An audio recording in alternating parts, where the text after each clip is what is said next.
Welcome back, you night owls. Tonight we're going to tiptoe through the silent halls of Richmond Palace in the year 1603 to stand witness to a scene so private and so profound, it's a wonder we can even conjure it. The air hangs thick and heavy, not with the pleasant, sleepy dust of your own home, but with the cloying scent of frankincense and the cold, unyielding silence of finality. You are there, a silent spectre, watching as a team of weary, grief-stricken attendants gathers around a four-poster bed. A bed you've seen in 100 paintings, a bed that now holds a woman who was for so long the very heartbeat of a nation. A woman who, you probably won't survive this reality check, had just breathed her last breath after refusing to eat, drink, or even lie down for what felt like an eternity. She was a legend in her own time, a living symbol of defiance and power, and now she is just a body, a cold, quiet, regal shell. Her attendants, the ones who once fussed over her every wrinkle and whim, are now gently, painstakingly, folding her hands over her stomach. Their movements are slow, deliberate, each one a final act of devotion and sorrow. They are not merely tending to a corpse, they are performing a last sacred ritual for a sovereign whose very being was intertwined with the destiny of England. So, before you get comfortable, take a moment to like the video and subscribe, but only if you genuinely enjoy what I do here. And if you're up for it, go ahead and post your location and local time down in the comments. It's always fascinating to see how far our little community stretches into the sleepy night. Now, dim the lights, maybe turn on a fan for that soft background hum, and let's ease into tonight's journey together. You watch as her ladies-in-waiting, their faces etched with a grief both personal and political, begin the grim work. They remove the heavy ornate gowns she wore in her final hours. These aren't just clothes. They are an armorial skin, a carapace of silk and velvet that she wore to shield herself from the world, and now, even in death, it seems they are reluctant to let go. They are replaced by a simple linen shift, a stark contrast to the flamboyant ruffs and jewelled bodices that defined her public image. In this simple linen, you see not the great Queen Elizabeth I, but an old tired woman who has finally found a moment's rest. Historians still argue whether her final weeks were a deliberate withdrawal from the world or a physical inability to continue. Was she consciously preparing for death, or was her body simply shutting down? The scene before you doesn't offer any easy answers, only more questions. Her attendants, under the watchful, nervous eyes of the physicians and privy councillors, are taking the first steps of preparation. This is a moment steeped in both profound respect and practical necessity. The air in the chamber, once a hive of political intrigue and courtly gossip, is now filled with the hushed rustle of fabric and the soft shuffles of grieving feet. You notice the deep lines etched on her face, the evidence of a life lived not in comfort, but in a constant high-stakes battle of wits and willpower. A life so long that it began under the shadow of a different name, a different faith, and a different set of rules. You can almost feel the weight of those 44 years of rule pressing down on the room, even in her absence. It's a weight that has finally, blessedly been lifted. The scene is one of controlled chaos. While her closest confidants are tending to her body, the men of the court are already in motion, their minds racing with the political ramifications of her death. There's a quiet urgency, a silent scramble to ensure a smooth transition of power.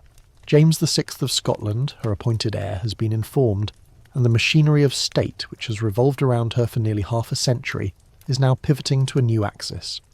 You can almost hear the whispered conversations at the edge of the room, the hushed debates about protocols, about announcements, about what to do with the body of a queen who has, by her own account, become a shadow of a woman. The famous fact is, of course, that she never married, earning her the title of the Virgin Queen.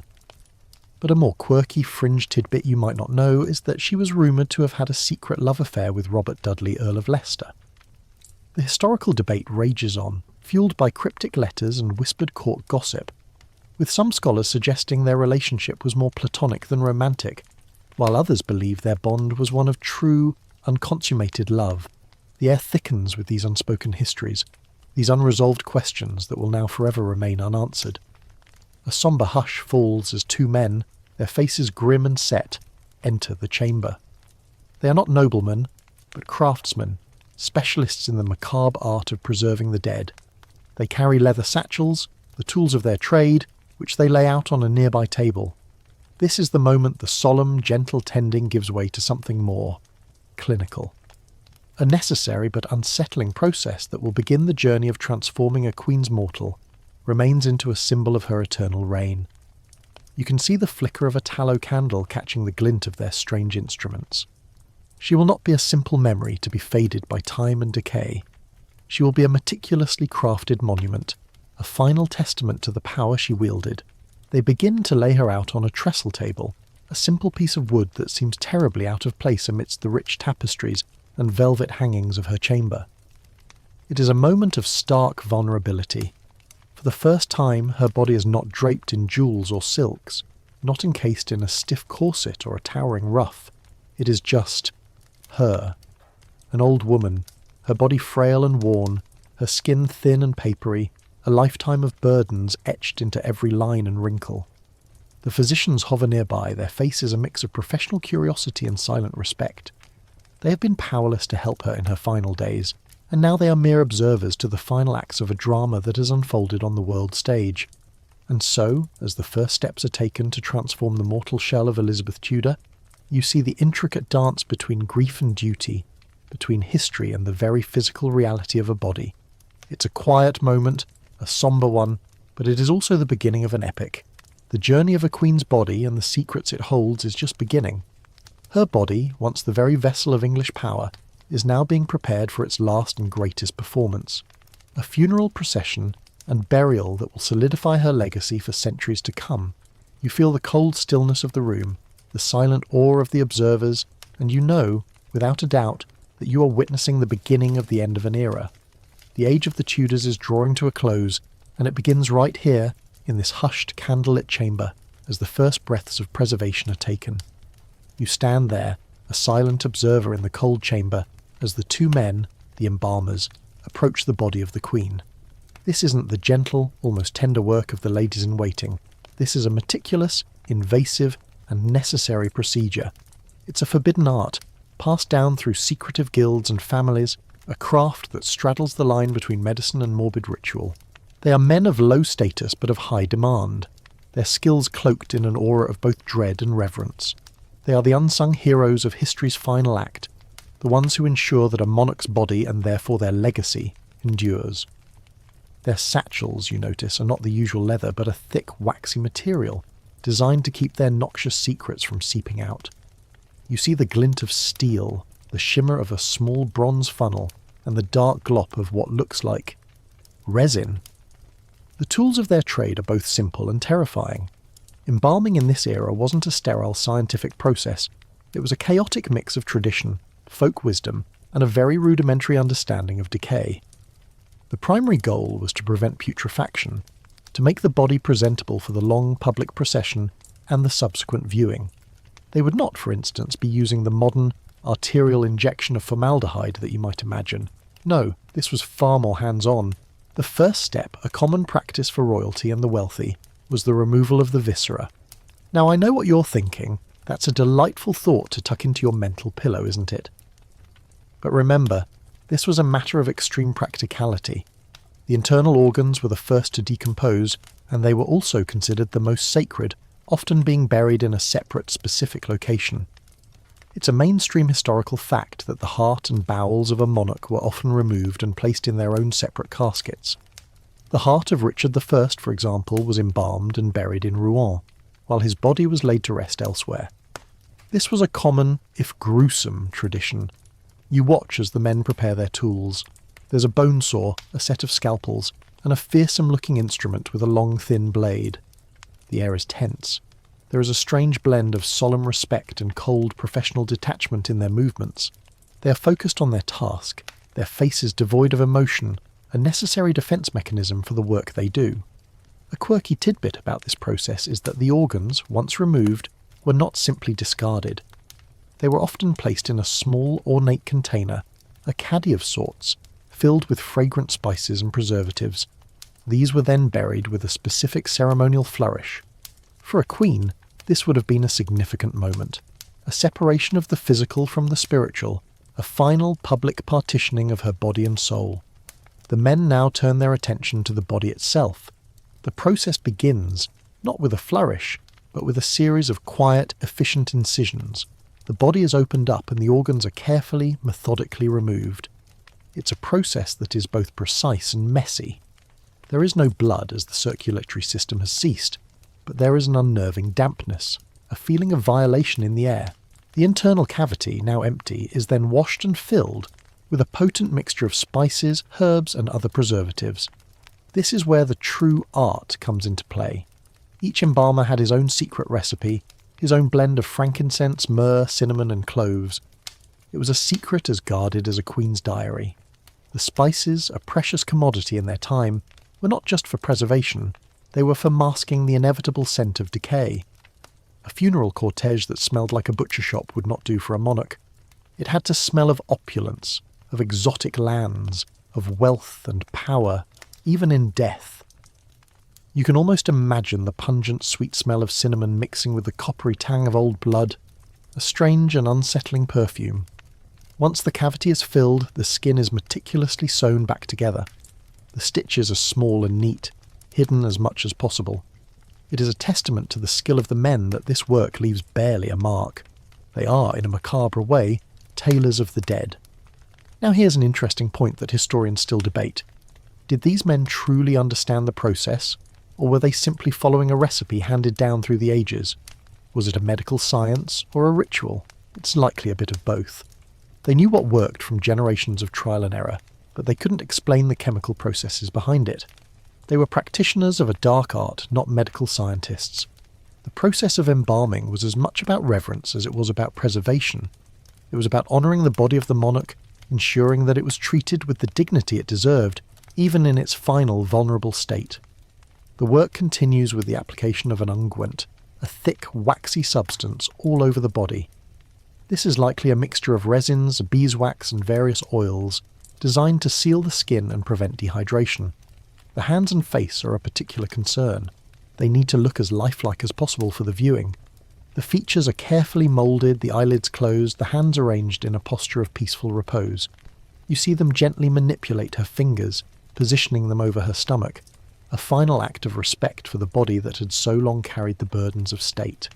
This unguent, you notice, has a strange, sickly sweet smell, like old honey and pine sap. It's a smell that, once smelled, is never forgotten. As the embalmers work, you can't help but feel a profound sense of irony. This body, which was once the subject of so much speculation and rumour, is now being treated with a level of care and precision that belies its status as a mere corpse. It is a vessel, yes, but it is also a symbol of power, of a reign that spanned decades, of a woman who defied the odds and ruled a man's world with an iron fist. The embalmers are not just preserving a body, they are preserving a symbol. They are ensuring that when the public finally gets to see her, she will look every bit the queen they knew and loved. She will look regal, serene, and most importantly, whole. She will not be a decaying reminder of mortality, but a triumphant final image of a sovereign in repose. The chamber is now quiet again, save for the soft rustle of linen and the quiet murmur of the embalmers as they pack up their tools. They have completed their gruesome work, and the body of the queen is now ready for its next step. It has been transformed from a mortal shell into a monument, a carefully crafted effigy that will stand the test of time, at least for a little while. The smell of the spices, the pungent unguent, and the lingering sense of awe fill the room. You watch as her attendants, those same weary ladies in waiting, approach to dress her for the final time. The body, once cold and yielding, now feels strangely permanent. It's as if the embalmers have breathed a strange morbid sort of life back into her. A final, fleeting spark of immortality. The air in the chamber, once heavy with the silence of death, is now thick with the cloying, pungent aroma of 1,000 exotic markets.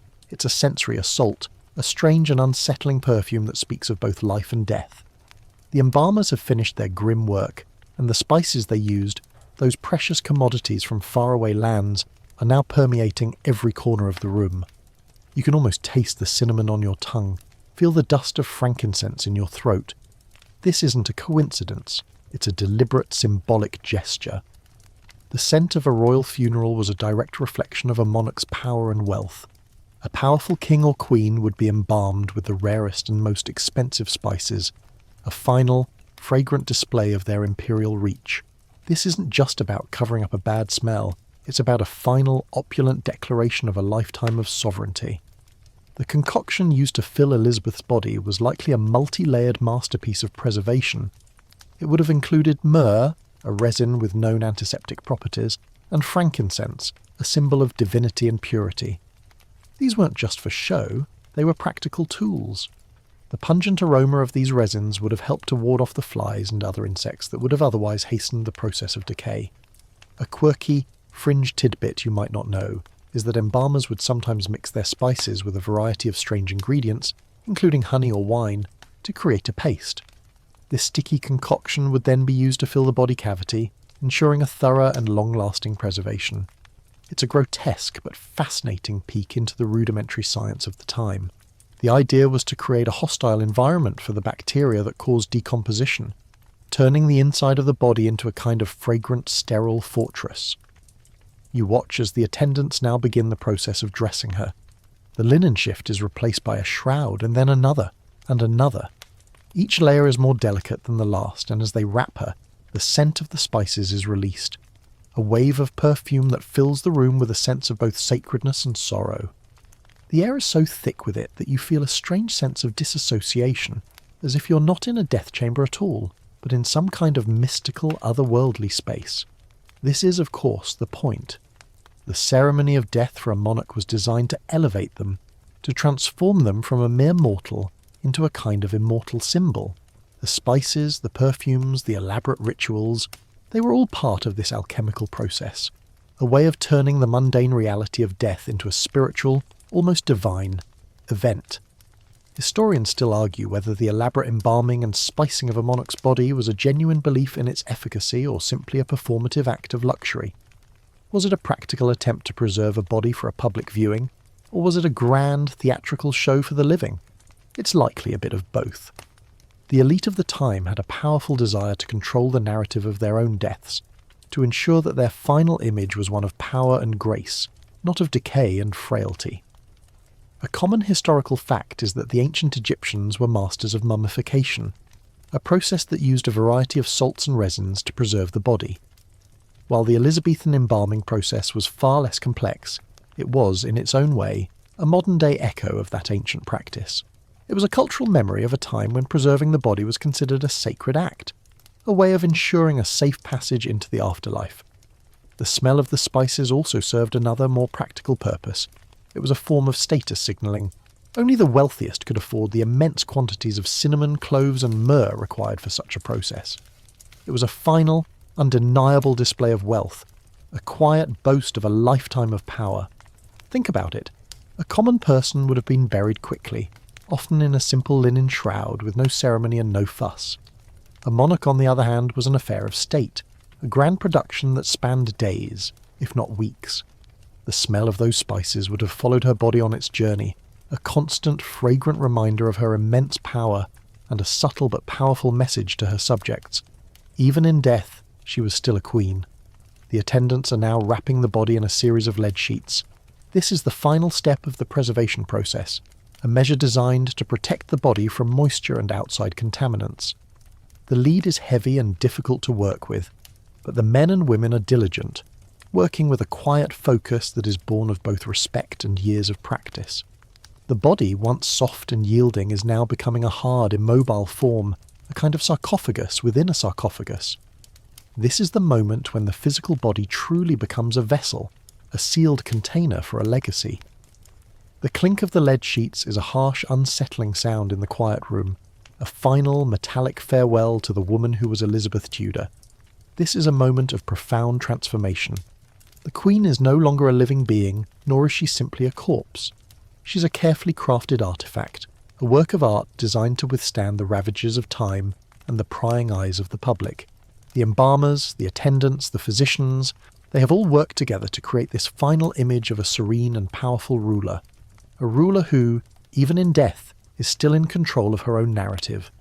The smell of the spices, the weight of the lead, the meticulous care taken in every step of the process. It all speaks to a singular truth. The death of a monarch is never a simple thing. It is a performance, a grand finale that serves to remind a nation of who they were and who they are now. You can almost see the history of England written on her shroud.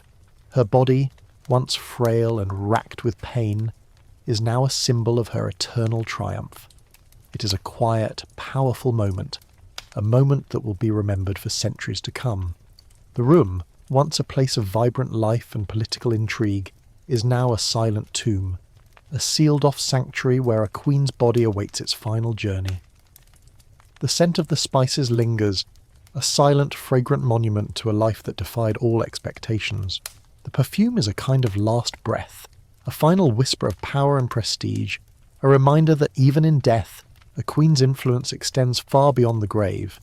It's a sombre, beautiful, and utterly unforgettable moment. A moment that will forever define the final days of one of England's most celebrated rulers. The quiet, spice-laden air of the chamber holds 1,000 secrets, but none more profound than those etched into the very body of the Queen herself. As the layers of her finery were peeled away, and before the embalmers began their work, a startling truth was laid bare. Queen Elizabeth I's body was a living, breathing map of her turbulent 44-year reign. These weren't just the wrinkles of old age, but the unseen scars of power, a testament to a life lived under constant pressure and public scrutiny. You can see them now as the harsh light of the tallow candles reveals them. The pale, papery skin, the network of fine lines, the subtle but undeniable signs of physical decline. It is a moment of stark vulnerability, a raw glimpse behind the gilded curtain of a monarch's public image. A mainstream historical fact is that Elizabeth suffered from smallpox in 1562. This left her face pockmarked and scarred, a fact that she went to great lengths to hide with thick layers of ceruse, a lead-based makeup. As you look at her now, in the quiet finality of death, you can see the faint indentations on her skin, a physical record of a time when her very life hung in the balance. It's a powerful reminder that even the most powerful of rulers are not immune to the ravages of disease. This smallpox attack was a pivotal moment in her reign, forcing her to confront her own mortality and to consider the succession, a topic she famously refused to discuss for the rest of her life. The scars on her face are more than just blemishes. They are the physical manifestation of a political crisis. But the scars were not just from disease. The weight of her crown, both literally and figuratively, had taken a heavy toll. Her hands, which once signed laws and held the sceptre of England, are now gnarled and swollen with what looks like arthritis. Her posture, which in her portraits is famously upright and regal, was likely a constant source of pain. The stiff corsets, the heavy gowns, the endless hours of standing and being on for her court, these things were not merely fashion. They were an endurance test. A quirky or fringe tidbit is the historical whisper that Elizabeth suffered from a condition known as dropsy, or what we now understand as edema, a swelling caused by fluid retention.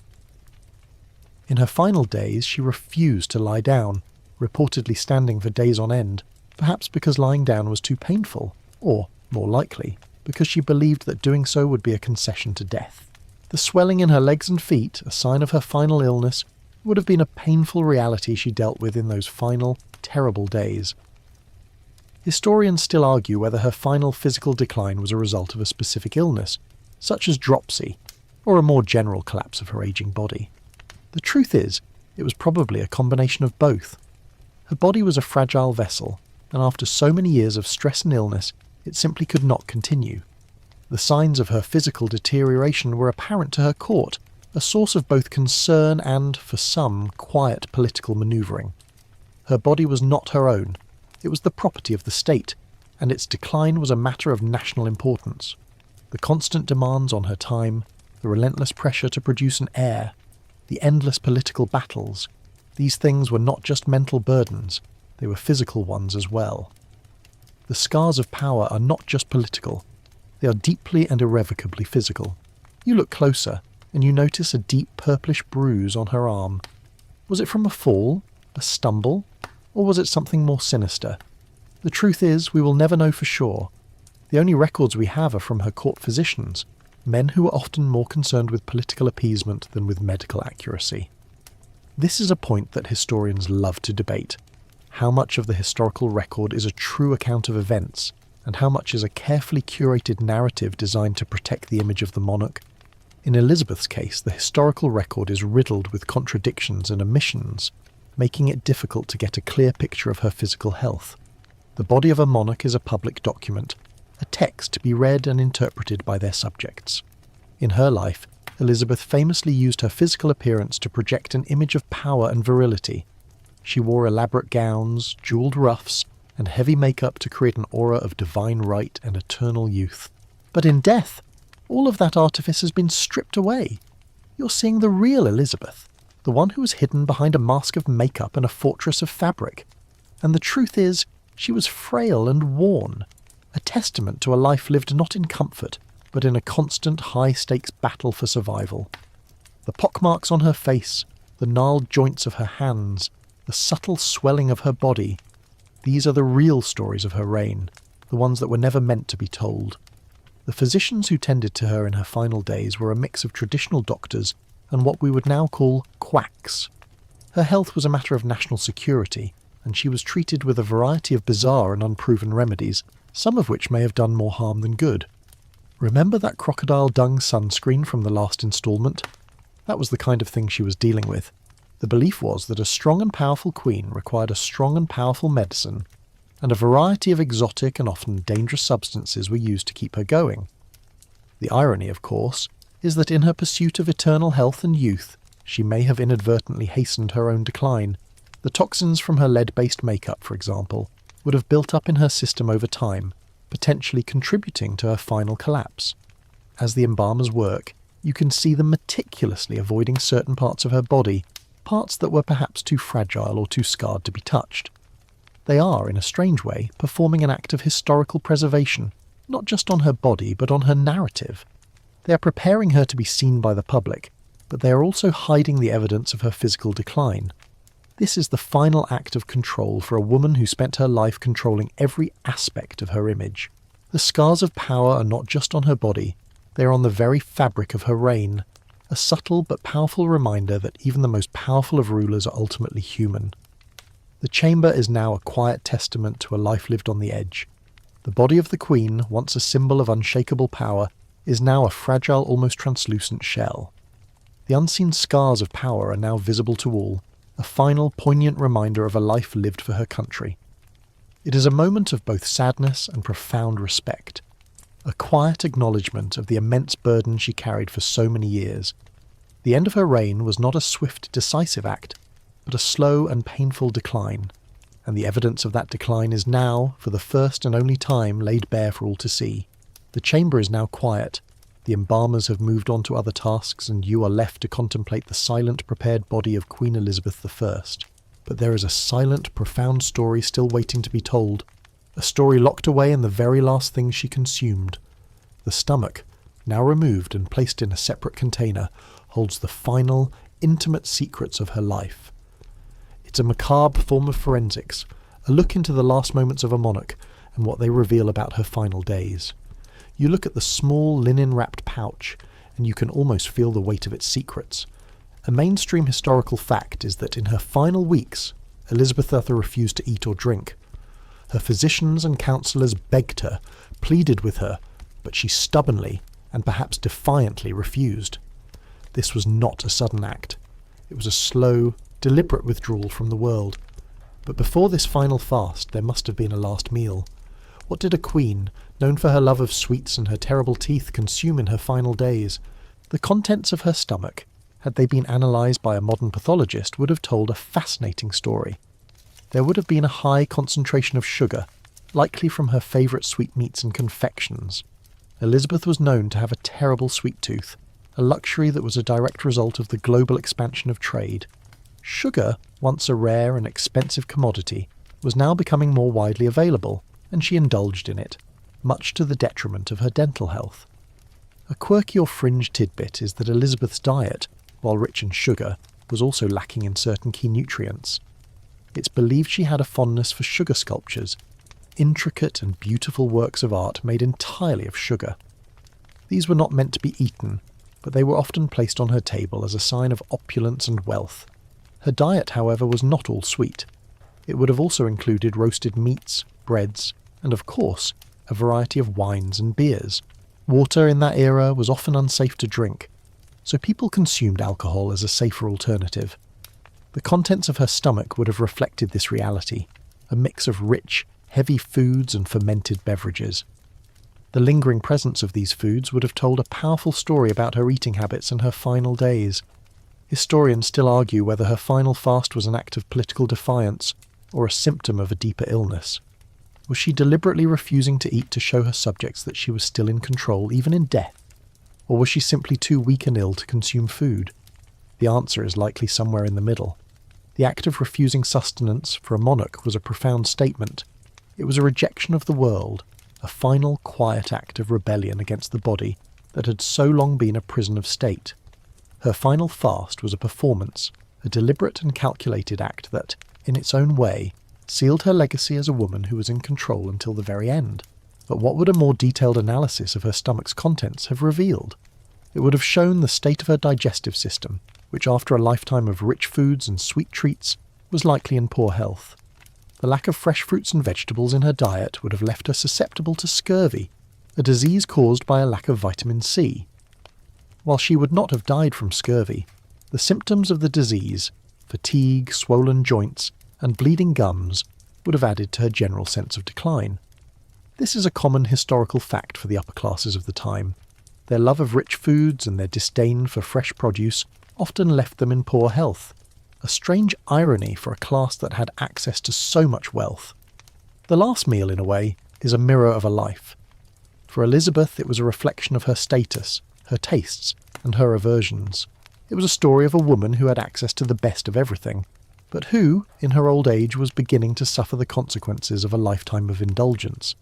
The quiet contents of that stomach are a final, poignant whisper of her humanity, a reminder that even a queen, for all her power and prestige, is still a frail and mortal being. The stomach, now removed from her body, is a closed book, its secrets forever lost to time. But the whispers of what it might have contained are a powerful reminder of the physical realities of her reign. The analysis of a final meal is a common theme in historical studies. For the Romans, it was often a sign of a poisoning. For the medieval kings, it was a reflection of their power and their ability to command the resources of their kingdom. For Elizabeth, it was a reflection of her unique status as a woman in a man's world, a woman who had mastered the art of power and had used her body and her diet as a form of self-expression. Her final fast was not just a medical reality, it was a political statement, a final defiant act of a queen who refused to be seen as weak. And as you look at that small linen-wrapped pouch, you can't help but feel a profound sense of sympathy. This woman, who had ruled an empire and had stood up to the greatest powers of Europe, was reduced to a simple, frail body, her final act a refusal to eat. It is a quiet, powerful moment, a moment that will forever define her final days. The silence in the chamber is not just the silence of death, it is the silence of history, the silence of 1,000 unspoken questions that will never be answered. The contents of that stomach are a testament to the fact that even the most public of lives has its private, intimate secrets. And for Elizabeth, the last of those secrets was a simple, yet profound act of will. The attendants are now preparing to take the organs away. They will be placed in a separate casket, to be buried in a location that will forever be a secret. This is a final, poetic gesture, a way of separating the soul from the body, the divine from the mundane. The body of the queen, now empty and filled with spices, is ready for its final journey. The stomach, with all its secrets, is gone forever. But the memory of what it might have contained, the whisper of a life lived to the fullest, lingers in the air, a silent, poignant reminder of a queen who ruled with both her mind and her body. As you stand there in the quiet chamber, the silence broken only by the soft shuffling of feet, your gaze is drawn, almost morbidly, to her face, specifically to her mouth.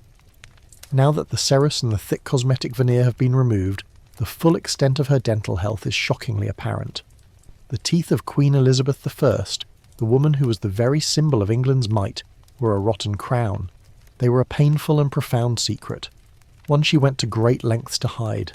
This is a quiet, visceral reality that stands in stark contrast to the grand public image she cultivated throughout her life.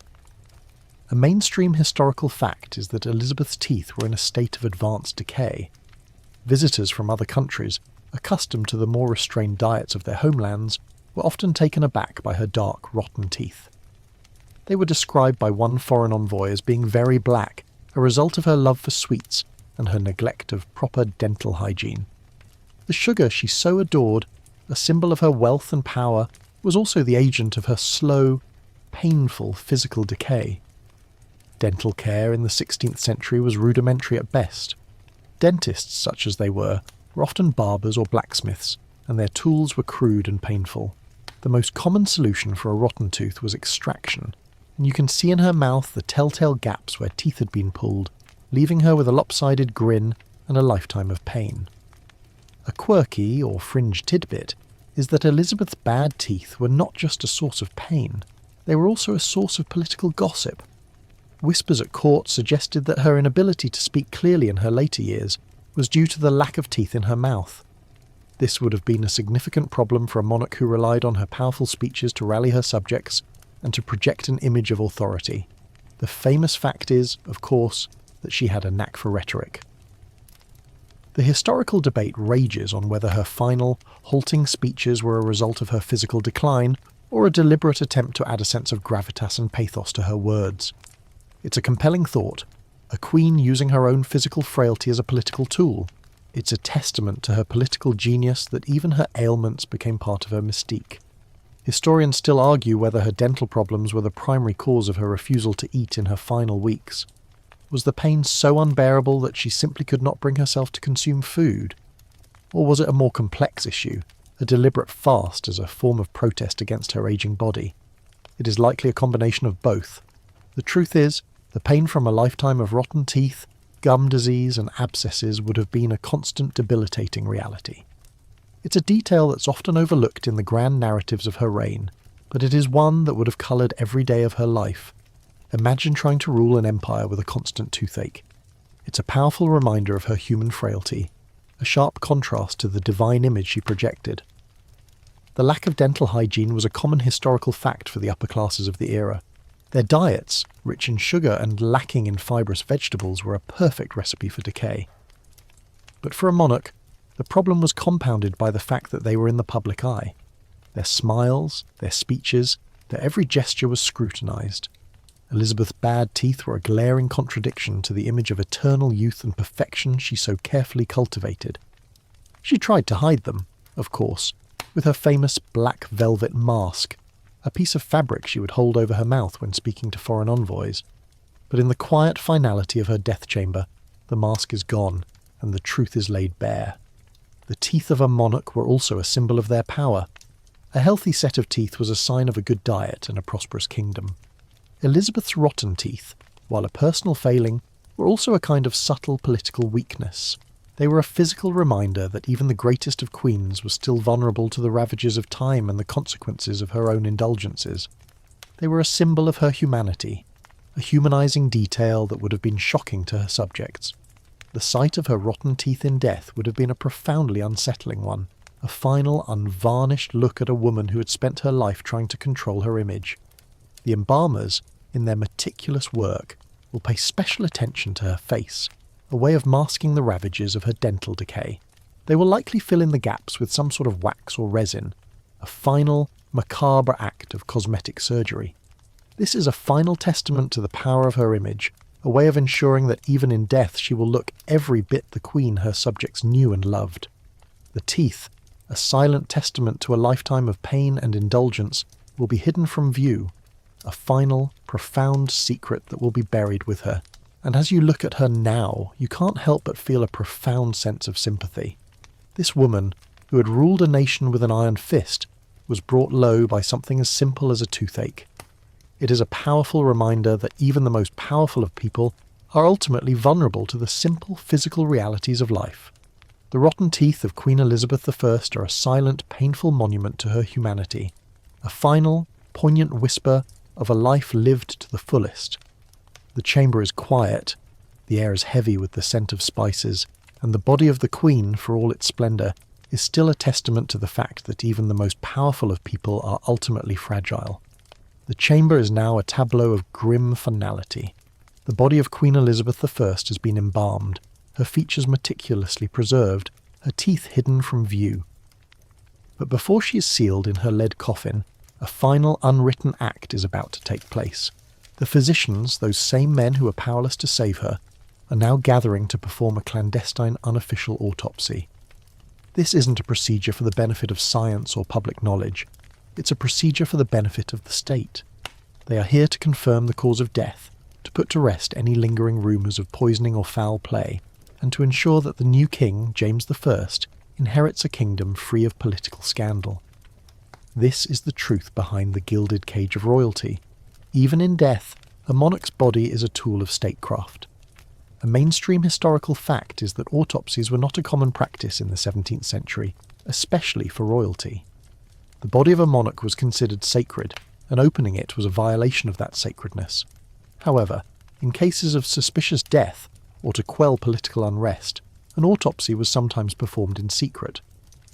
For Elizabeth, who had been in a state of advanced decline for weeks, there was no public suspicion of foul play, but the court, ever aware of the whispers and rumours, would have needed an official medical confirmation of her natural death. This autopsy, therefore, was a political act masquerading as a medical one.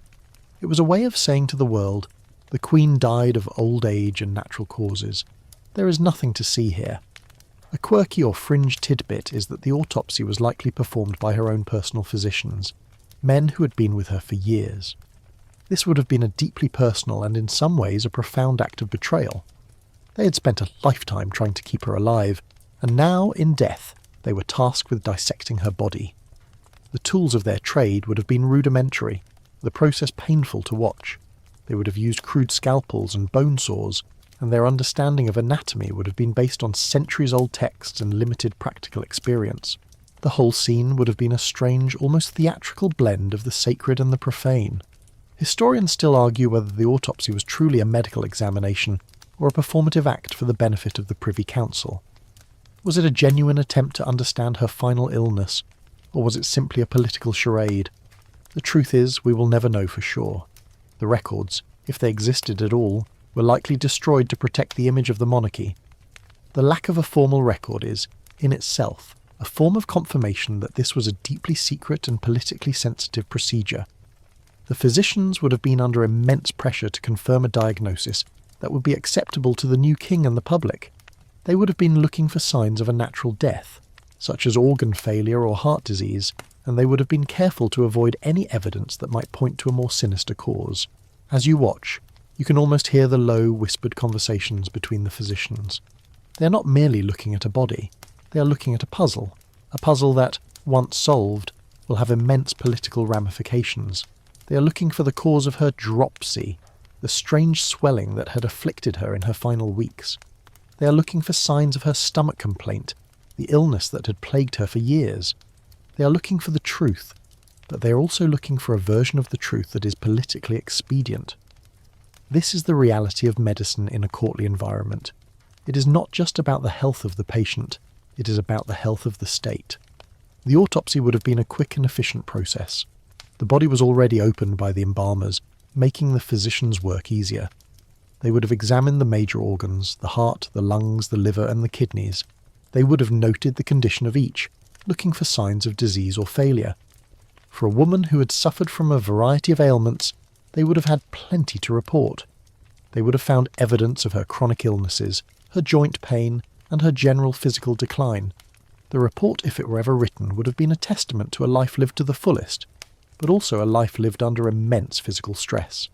The heart, a symbol of her courage and her love for her people, would have been of particular interest. What would they have found? A strong, healthy heart, or a weak, failing one? The truth is, a lifetime of stress and anxiety would have taken its toll. The heart of a queen who had survived assassination plots, political intrigue, and the constant pressure to marry would have been a fascinating object of study.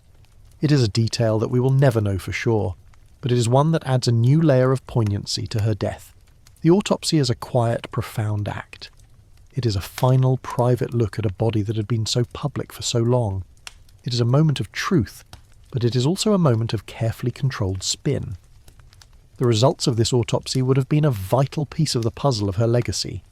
They would have confirmed her natural death, and they would have allowed the new king to take the throne with a clear conscience. The body of the queen, once a symbol of her power, is now a symbol of her final, quiet submission to the will of history. The autopsy, a forbidden act, is now a final, necessary part of her transformation from a living monarch to a historical icon. It is a quiet, powerful moment, a moment that will forever be hidden from the public record. The chamber is now quiet, the clandestine autopsy complete, and the physicians have withdrawn, their secrets still unwritten. You are left alone with the body of the queen, a vessel now empty of its most vital organs, but still radiating a strange silent power. Her heart, a symbol of her rule and her life, has been removed. It's a poignant and profound act, a separation of a monarch's body from the very organ that was seen as the seat of her courage, her will and her spirit. You can't help but wonder about the state of that heart, what it might have revealed about the woman who was Elizabeth I. A mainstream historical fact is that the heart of a monarch was often considered to be the most sacred of their organs. It was the part of them that was most connected to their soul, and it was often treated with a reverence that was not extended to the rest of their body. The heart of Richard I, for instance, was embalmed and buried in a separate location, a testament to the belief that the heart of a king was a thing of both spiritual and political importance. For Elizabeth, a queen who famously declared her heart was that of a man, her heart would have been a matter of immense symbolic importance. It was the organ that beat for her people, the organ that had endured a lifetime of pressure and stress, and the organ that, in the end, had finally given out.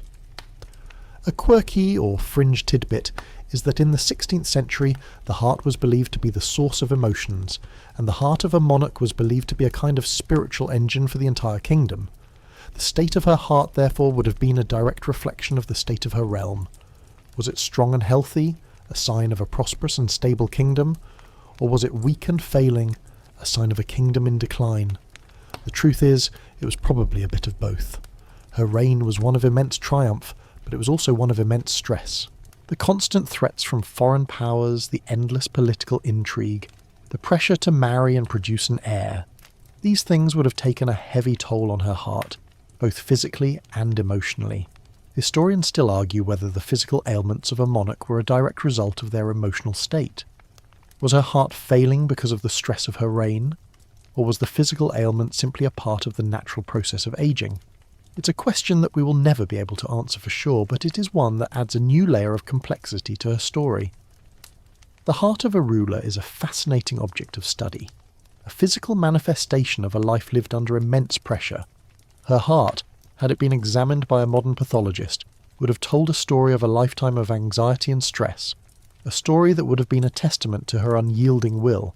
The heart of Elizabeth I, a woman who famously declared she was married to her country, would have been a symbol of that profound spiritual union. She was not just a monarch, she was a wife to her people, a mother to her subjects, and a fierce protector of her kingdom. Her heart, therefore, was not just an organ, it was a sacred trust, a vessel that held the love and devotion of a nation. The removal of that heart was not just a medical procedure, it was a symbolic act, a severing of the physical bond between the Queen and her people. You can almost feel the weight of history in the chamber. The heart, now in its own separate container, is a silent testament to a life lived for others. It is a reminder that even the most powerful of people are ultimately human, and that their bodies, for all their power and glory, are still frail and mortal. The heart of a virgin queen, for all its symbolic importance, was still just an organ, a muscle that had finally given out. It is a profound and poignant truth, a truth that adds a new layer of humanity to her story.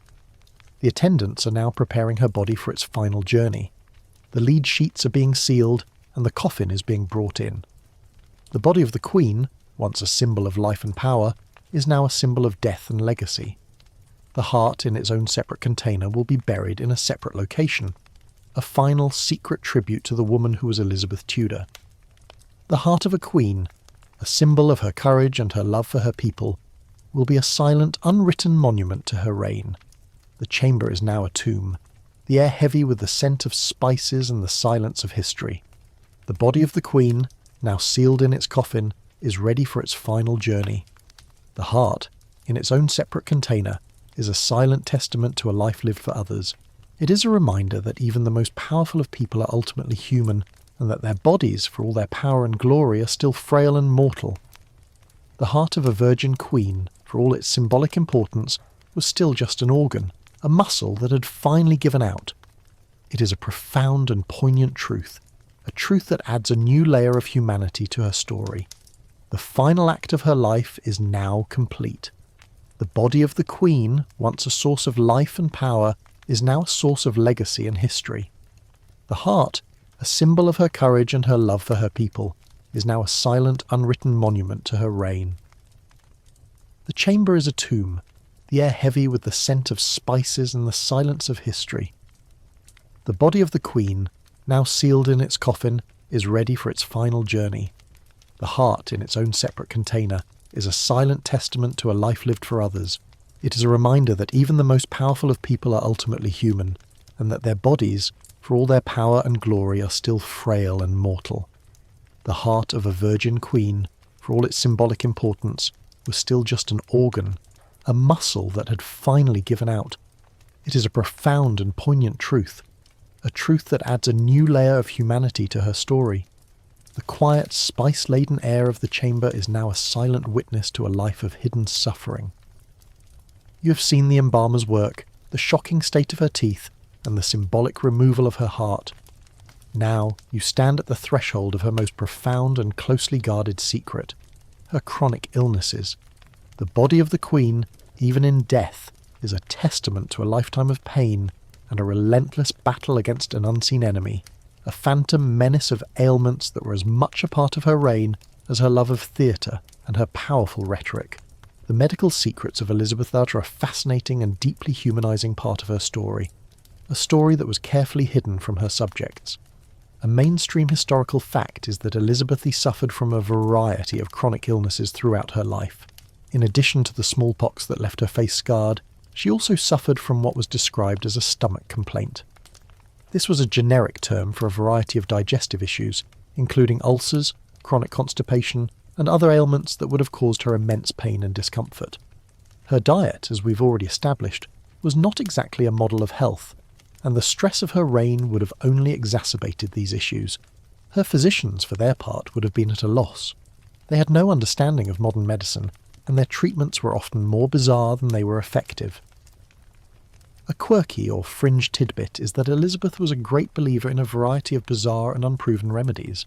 She was known to have used an ointment made from crocodile dung as a kind of sunscreen, and she would often turn to a variety of herbal remedies and potions to alleviate her ailments.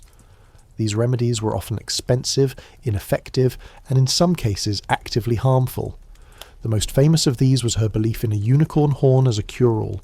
This was, of course, a narwhal tusk, a rare and expensive commodity that she believed had the power to cure any number of diseases.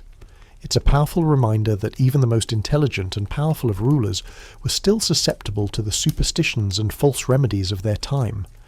The historical debate rages on whether these remedies did more harm than good. Were her physicians complicit in her delusions, or were they simply trying to appease a powerful monarch who was used to getting her way? It's likely a bit of both.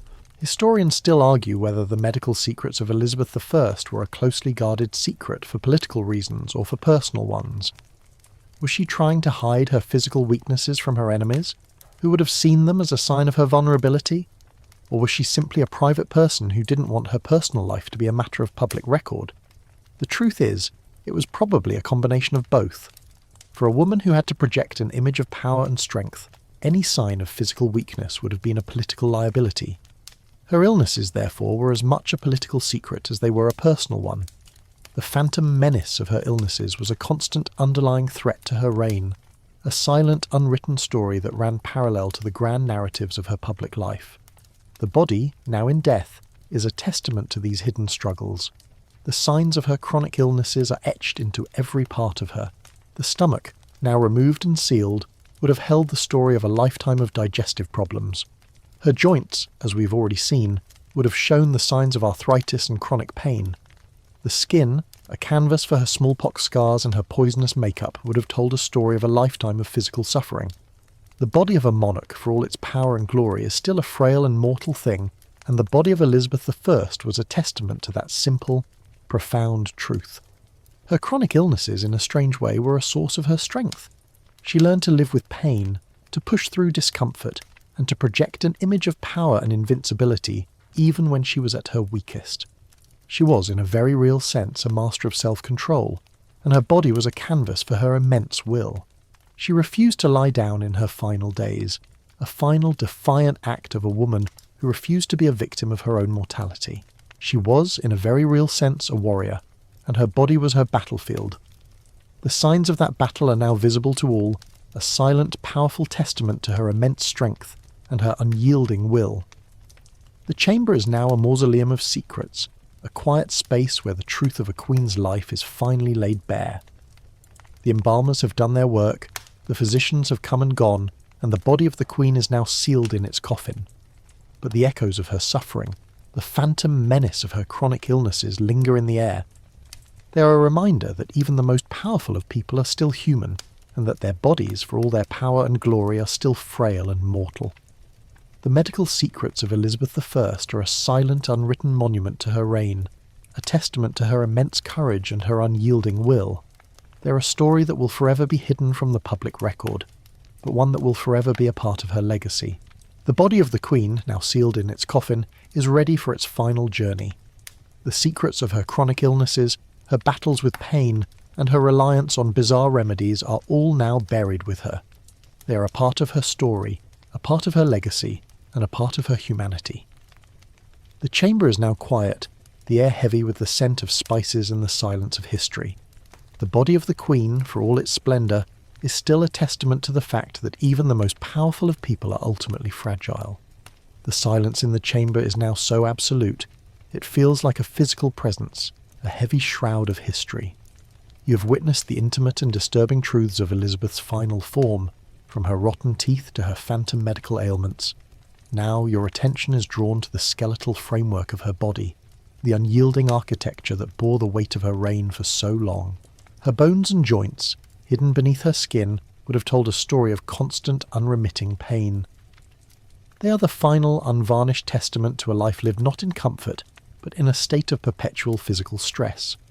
A mainstream historical fact is that Queen Elizabeth I, like many people of her time, suffered from what was likely a severe form of arthritis. Her long, slender fingers, so often depicted in portraits holding a sceptre or a globe, were likely gnarled and swollen with pain. Her hands, in death, are testament to this. The rigid joints, the crooked knuckles, these were not just signs of old age, but of a lifetime of discomfort. The heavy, brocaded gowns she wore, the stiff corsets that cinched her waist, and the countless hours spent standing or walking in royal processions would have all contributed to the wear and tear on her joints. It's a painful irony that the symbols of her power were also the instruments of her physical torment. The portraits you know, those idealized images of a youthful and vigorous queen, are a far cry from the physical reality of her final years. A quirky or fringe tidbit is that Elizabeth was known to suffer from a variety of joint-related issues, including what was described as a rheumatic fever in her youth. This would have left her with a chronic form of joint pain that would have followed her throughout her life. Her love of dancing, a passion she indulged in well into her later years, would have also taken a heavy toll on her knees and ankles. It's a powerful image, a queen in her 60s, dancing with her courtiers, all while in a state of constant pain. It's a testament to her immense will and her refusal to let her physical ailments define her. The historical debate rages on whether her passion for dancing was a genuine love for the art form or a deliberate attempt to project an image of health and vitality to her subjects. It's likely a bit of both. Historians still argue whether the physical pain of her later years contributed to her famously volatile temper. Was she simply a difficult and demanding monarch, or was she a woman in constant, unremitting pain? The truth is, we will never know for sure.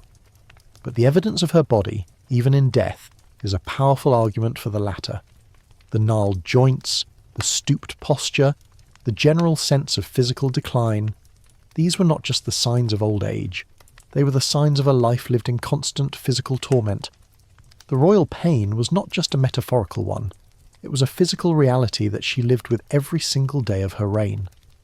The body of the Queen, now sealed in its coffin, is a final, poignant testament to that reality. The skeletal evidence of her physical decline would have been a fascinating object of study for a modern forensic pathologist. They would have been able to see the evidence of arthritis in her bones, the signs of osteoporosis from a lifetime of poor diet and lack of exercise, and the telltale signs of a lifetime of physical stress. The body of a monarch, for all its splendour, is still a human body, and the skeletal remains of Elizabeth I would have told a story of a woman who was worn down by the weight of her crown. The bones, which are often thought of as the most durable part of the human body, are in fact a record of a lifetime of health and illness. The bones of Elizabeth Ann would have been a history book of her reign, a silent, unwritten chronicle of her pain and her perseverance. The embalmers, in their meticulous work, would have been careful to handle her body with the utmost care, a way of showing respect for the physical shell of a woman who was so beloved by her subjects. But even their delicate touch could not hide the truth of her physical decline. The bones and joints, for all their strength, were ultimately a source of her weakness. They were a constant nagging reminder that for all her power, she was still just a human being, a woman who was vulnerable to the ravages of time and the consequences of her own body. The chamber is now a silent tomb, the air heavy with the scent of spices and the silence of history. The body of the Queen, now sealed in its coffin, is ready for its final journey. The bones and joints, a silent testament to a life lived in constant pain, are now a part of her legacy. They are a reminder that even the most powerful of people are ultimately human, and that their bodies, for all their power and glory, are still frail and mortal. The royal pain was not just a metaphorical one, it was a physical reality that she lived with every single day of her reign. The body of the Queen, now sealed in its coffin, is a final, poignant testament to that reality. The solemn, spice-filled chamber now holds the body of the Queen, a vessel that has revealed its many secrets. You have delved into her chronic pain, her rotten teeth, and her medical woes. But there is one final, perplexing mystery that shrouded her last days, a phenomenon that puzzled her physicians and unnerved her court, the mysterious and pronounced swelling of her body. This wasn't a gradual change, it was a sudden, dramatic bloating that occurred in the days leading up to her death. It's a key physical clue to her final, terrible moments, and it's one that remains a source of both historical debate and fascination. A mainstream historical fact is that in her final week of life, Elizabeth's body swelled significantly. This was a visible and alarming symptom to everyone around her. She reportedly refused to lie down, spending her last days propped up on cushions, refusing to go to bed because she believed that doing so would mean she would never rise again. Her refusal to lie down, while a sign of her unyielding will, was likely also a direct result of her physical condition. Lying down would have been excruciatingly painful, and the pressure on her internal organs would have been unbearable. The swelling, a phenomenon known as edema, or, in the parlance of the time, dropsy, was a sign of a massive systemic failure, a final catastrophic collapse of her body. A quirky or fringe tidbit is that some of her physicians and courtiers, unable to explain the sudden swelling, attributed it to a more mystical cause. They whispered that the Queen was filled with water, or that she had been afflicted by a witch's curse. In an era where a scientific understanding of the body was limited, it was not uncommon for people to turn to superstition to explain the unexplainable. The image of a powerful queen, a symbol of divine right, being brought low by a malevolent curse, would have been a profoundly unsettling one. It would have challenged the very notion of a monarch's invincibility, and it's a testament to her court's anxiety that they would have even considered such a possibility. The historical debate rages on whether this was a genuine belief or a convenient narrative to explain away an unexplainable medical reality. Historians still argue whether the mysterious swelling was a primary cause of death or a final symptom of a deeper underlying illness. Was it a sign of kidney or heart failure, a culmination of a lifetime of stress and poor diet? Or was it a sudden, acute illness that came on in her final days? The truth is, we will never know for sure. But the evidence of her body, even in death, is a powerful argument for a massive systemic failure. The swollen face, the bloated abdomen, the painful distension of her legs, these were all signs of a body that was finally and irrevocably shutting down. The mysterious final swelling was not a mystery at all. It was a physical testament to a lifetime of stress and an end that was both painful and inevitable. The swelling would have also had a profound psychological impact on the Queen. Her body, which she had so carefully curated and controlled throughout her life, was now betraying her. She had used her physical appearance as a political tool, a way of projecting an image of power and vitality. The swelling would have been a final humiliating blow, a sign that she was no longer in control of her own body or her own legacy. This loss of control for a woman who had spent her life controlling every aspect of her image would have been a bitter and painful pill to swallow. It's a powerful reminder that even the most powerful of people are ultimately at the mercy of their own bodies. The body, now in death, is a final, poignant testament to this reality. The swelling, which was so pronounced in life, would have been a challenge for the embalmers. They would have had to work quickly and meticulously to reduce the bloating and to restore her to a semblance of her former self. This was a final act of respect, a way of ensuring that the public would not see her in this final, humiliating state. The body of the Queen, for all its splendour, was ultimately a human body, and the mysterious final swelling was a stark, powerful reminder of that truth. The chamber is now a silent tomb, the air heavy with the scent of spices and the silence of history. The body of the Queen, now sealed in its coffin, is ready for its final journey. The mysterious final swelling, a silent testament to a lifetime of stress and an end that was both painful and inevitable, is now a part of her legacy. It is a reminder that even the most powerful of people are ultimately human, and that their bodies, for all their power and glory, are still frail and mortal. The mysterious final swelling was not a mystery at all. It was a physical testament to a lifetime of stress, and an end that was both painful and inevitable. The embalmers, in their meticulous work, would have been careful to handle her body with the utmost care, a way of showing respect for the physical shell of a woman who was so beloved by her subjects. But even their delicate touch could not hide the truth of her physical decline. The bones and joints, for all their strength, were ultimately a source of her weakness. They were a constant nagging reminder that for all her power, she was still just a human being, a woman who was vulnerable to the ravages of time and the consequences of her own body. The chamber is now a silent tomb, the air heavy with the scent of spices and the silence of history. The body of the Queen, now sealed in its coffin, is ready for its final journey. The mysterious final swelling, a silent testament to a lifetime of stress and an end that was both painful and inevitable, is now a part of her legacy. It is a reminder that even the most powerful of people are ultimately human, and that their bodies, for all their power and glory, are still frail and mortal. The mysterious final swelling was not a mystery at all. It was a physical testament to a lifetime of stress and an end that was both painful and inevitable. The quiet stillness of the chamber is now broken by a chilling realization. As you examine the features of the deceased Queen Elizabeth I, you see not just the lines of age and the scars of smallpox, but the silent, profound damage wrought by a lifetime of toxic cosmetic habits. Her famous red hair, her pale complexion, and her seemingly ageless face were not just a result of genetics. They were a meticulously crafted facade, a mask of beauty that may have been, in the end, her undoing. The body of the Queen, even in death, is a testament to the deadly price of power and the toxic allure of eternal youth. A mainstream historical fact is that Elizabeth I was renowned for her pale complexion, which she achieved by using a lead-based makeup known as Venetian ceruse. This was not just a simple face powder, it was a potent mixture of white lead and vinegar, a substance that would have been absorbed through her skin over the course of her life. While it gave her the desired alabaster look, it also had a devastating effect on her health.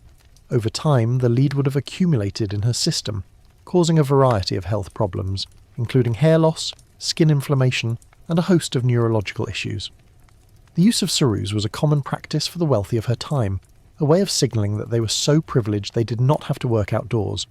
But for Elizabeth, it was a daily ritual, a part of her public persona. The toxic cocktail she wore on her face was a quiet, insidious poison that would have slowly, relentlessly been killing her. A quirky or fringe tidbit is that Elizabeth's famous red wigs were not just a fashion statement, they were a necessity. The lead-based makeup, combined with other toxic substances she used on her hair, would have caused her natural hair to become brittle and thin, eventually leading to baldness. Her wigs, therefore, were not just an accessory, They were a way of hiding a physical reality that would have been a source of immense shame for a woman who relied so heavily on her physical appearance to project an image of power and vitality. The historical debate rages on whether she was truly bald or if her wigs were simply a way of controlling her image. It's likely a bit of both. The use of a variety of wigs would have allowed her to project a different image for different occasions, a kind of sartorial chameleon who could adapt to any situation. Historians still argue whether her toxic cosmetic habits were a primary cause of her death. Was her final illness a result of a lifetime of lead poisoning, or was it simply the natural conclusion of a long and difficult life? The truth is, we will never know for sure. But the evidence of her body, even in death, is a powerful argument for the former. The telltale signs of lead poisoning, the greying skin, the neurological symptoms, the general malaise, were all present in her final years. Her body, for all its splendour, was a testament to the toxic price of power. The beauty she so carefully cultivated was, in the end, her greatest weakness. The use of ceruse and other toxic cosmetics was a common historical fact for the upper classes of the era. They used a variety of substances to achieve a look that was considered fashionable, but which was, in reality, incredibly dangerous. The use of mercury to lighten the skin, for instance, was also a common practice, and it too had a variety of devastating side effects. The women of the Elizabethan era were, in a very real sense, playing with fire, and the body of the Queen, even in death, is a testament to that reality. She was a woman who was willing to risk her health and her life for the sake of her image, a final, poignant reminder of her immense vanity and her unyielding will. The body of the Queen, now sealed in its coffin, is ready for its final journey. The secrets of her toxic cosmetic habits, her reliance on wigs, and the damage they wrought on her body are now buried with her. They are a part of her story, a part of her legacy, and a part of her humanity. The chamber is now quiet, the air heavy with the scent of spices and the silence of history. The body of the Queen, for all its splendour, is still a testament to the fact that even the most powerful of people are ultimately fragile. The embalmers, in their meticulous work, would have been careful to handle her body with the utmost care, a way of showing respect for the physical shell of a woman who was so beloved by her subjects. But even their delicate touch could not hide the truth of her physical decline. The bones and joints, for all their strength, were ultimately a source of her weakness.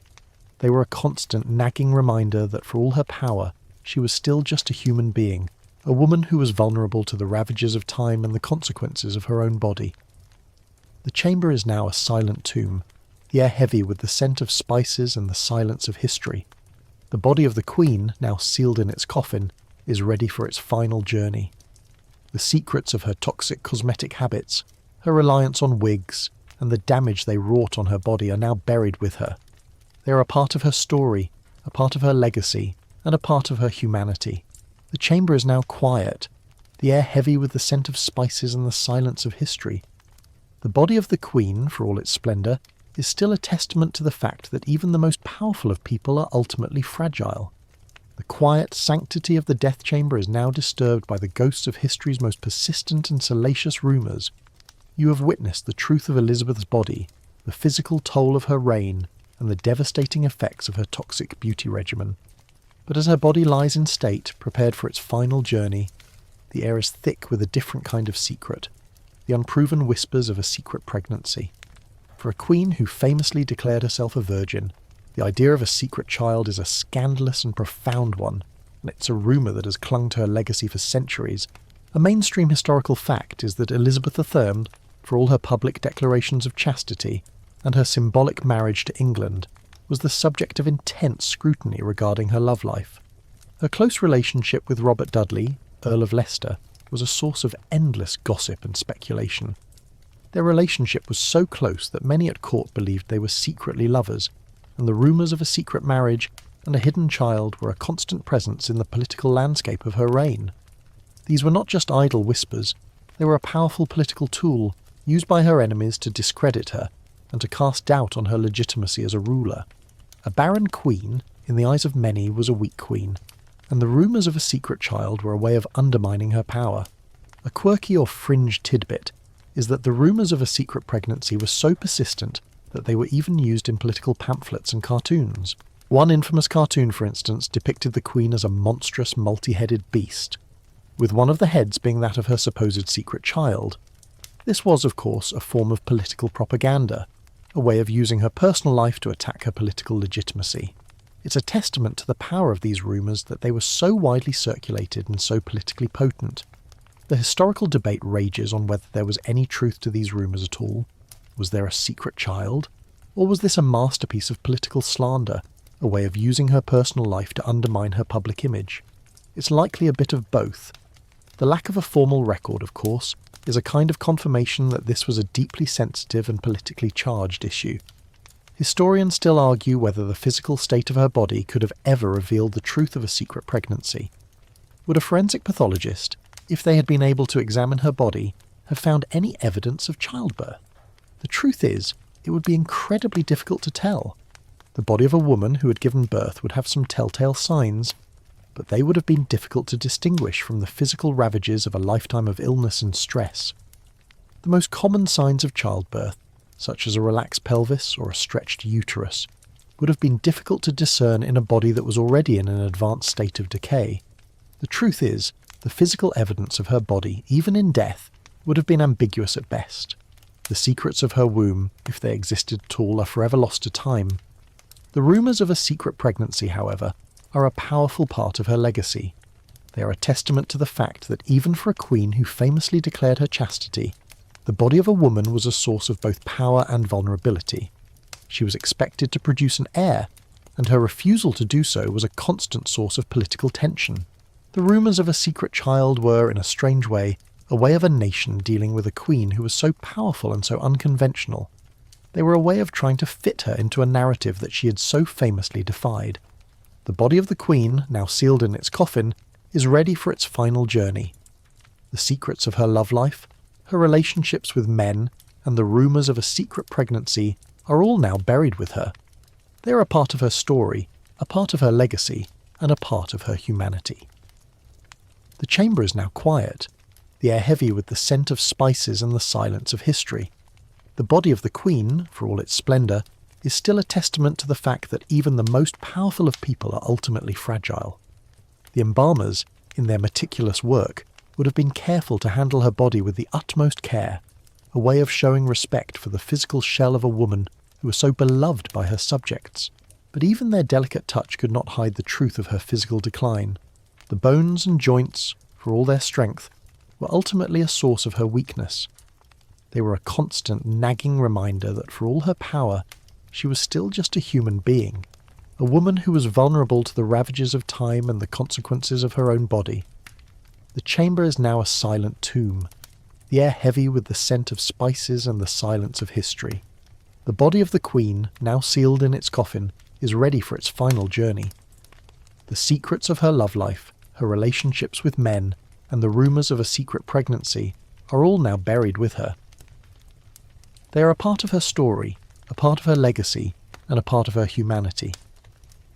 The chamber is now quiet, the air heavy with the scent of spices and the silence of history. The body of the Queen, for all its splendour, is still a testament to the fact that even the most powerful of people are ultimately fragile.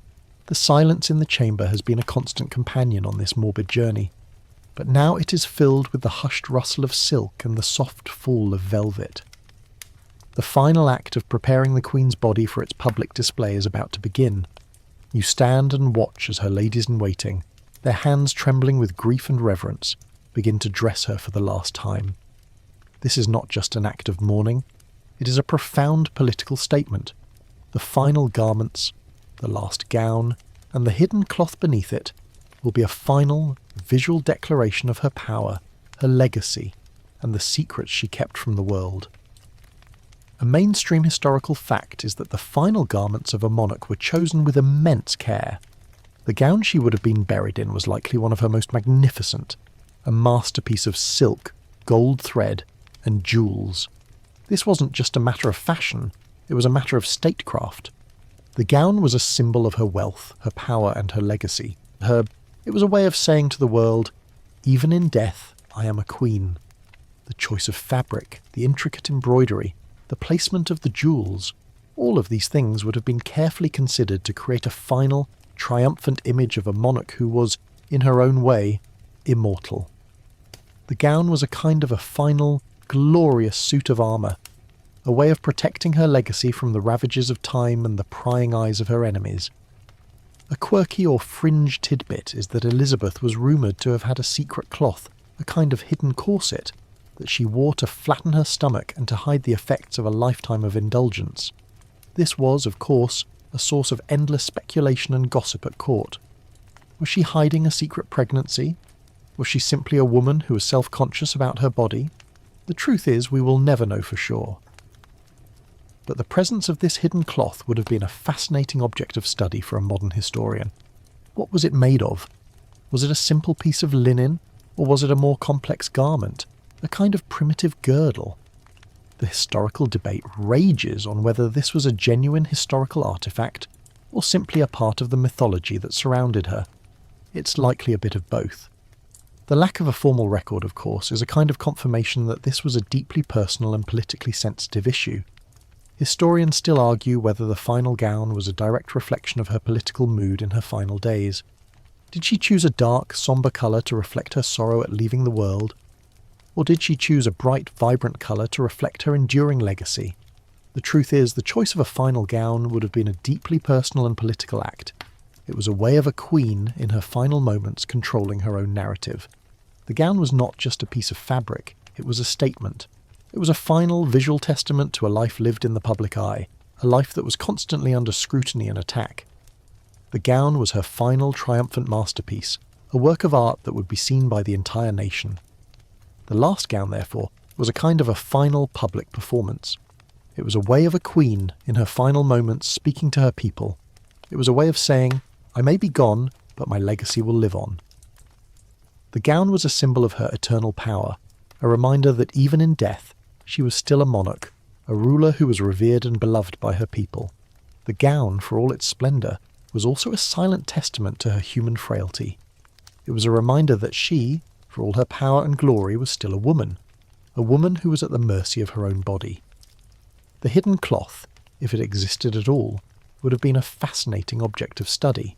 It would have told a story of a woman who was deeply self-conscious about her body, a woman who was willing to go to great lengths to hide her physical imperfections from the world. The cloth would have been a kind of a silent protest against her own body, a way of a queen, in her own way, defying her own mortality. The cloth would have been a kind of a silent confession, an admission that for all her power, she was still vulnerable to the ravages of time and the consequences of her own body. The body of the queen, now sealed in its coffin, is ready for its final journey. The secrets of her final gown, her hidden cloth, and the physical reality of her body are all now buried with her. They are a part of her story, a part of her legacy, and a part of her humanity. The chamber is now quiet, the air heavy with the scent of spices and the silence of history. The body of the queen, for all its splendour, is still a testament to the fact that even the most powerful of people are ultimately fragile. The embalmers, in their meticulous work, would have been careful to handle her body with the utmost care, a way of showing respect for the physical shell of a woman who was so beloved by her subjects. But even their delicate touch could not hide the truth of her physical decline. The bones and joints, for all their strength, were ultimately a source of her weakness. They were a constant nagging reminder that for all her power, she was still just a human being, a woman who was vulnerable to the ravages of time and the consequences of her own body. The chamber is now a silent tomb, the air heavy with the scent of spices and the silence of history. The body of the queen, now sealed in its coffin, is ready for its final journey. The secrets of her final gown, her hidden cloth, and the physical reality of her body are all now buried with her. They are a part of her story, a part of her legacy, and a part of her humanity. The chamber is now quiet, the air heavy with the scent of spices and the silence of history. The body of the queen, for all its splendour, is still a testament to the fact that even the most powerful of people are ultimately fragile. The air in the chamber, once heavy with spices and secrets, now feels lighter, almost expectant. The body of Queen Elizabeth I, sealed within its lead-lined coffin, is no longer an object of medical curiosity or political intrigue. It has been transformed into a symbol, but even in its final silent state, the mysteries of her physical form continue to resonate. shaping the narrative of her reign for centuries to come. The posthumous efforts to control the narrative around her body were as intense and calculated as the efforts to control her image in life. The body of a queen, even when dead, remains a powerful political tool.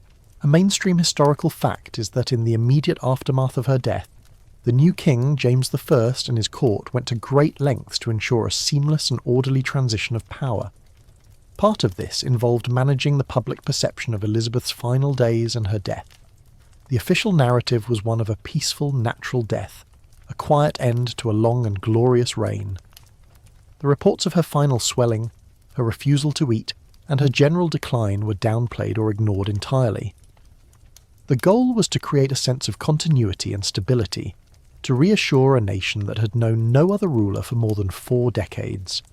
This was a classic example of political spin, a way of using the narrative of a monarch's death to solidify the power of the new ruler. A quirky or fringe tidbit is that in the years following her death, a variety of rumours and apocryphal stories about her body began to circulate. One of the most persistent was the rumour that her body had been swapped with that of a man in her youth, and that she was, in fact, a man in disguise. This was, of course, an absurd rumour, a product of a society that was so uncomfortable with a powerful, unmarried female ruler that they had to invent a fantastical explanation for her success. The rumour, however, took on a life of its own, and it is a fascinating testament to the power of a good story. The historical debate rages on whether these rumours were a genuine belief or a form of political satire. It's likely a bit of both. The lack of a formal record, of course, is a kind of confirmation that this was a deeply sensitive and politically charged issue. Historians still argue whether the mystery surrounding her body was a deliberate part of her legacy. Did she, in her own way, cultivate a sense of mystery around her physical being? Did she, in her own way, use her body as a tool of statecraft, a way of keeping her subjects guessing and her enemies off balance? The truth is, it is likely a combination of both. For a woman who had to project an image of power and invincibility, any sign of physical weakness would have been a political liability. The mysteries of her body, therefore, were as much a political secret as they were a personal one. The lack of a formal record, of course, is a kind of confirmation that this was a deeply sensitive and politically charged issue. The legacy of her body's mystery is, in a way, her final triumph. For centuries, people have been trying to uncover the truth of her physical being. They have written books, made documentaries, and debated the evidence in 1,000 different forums.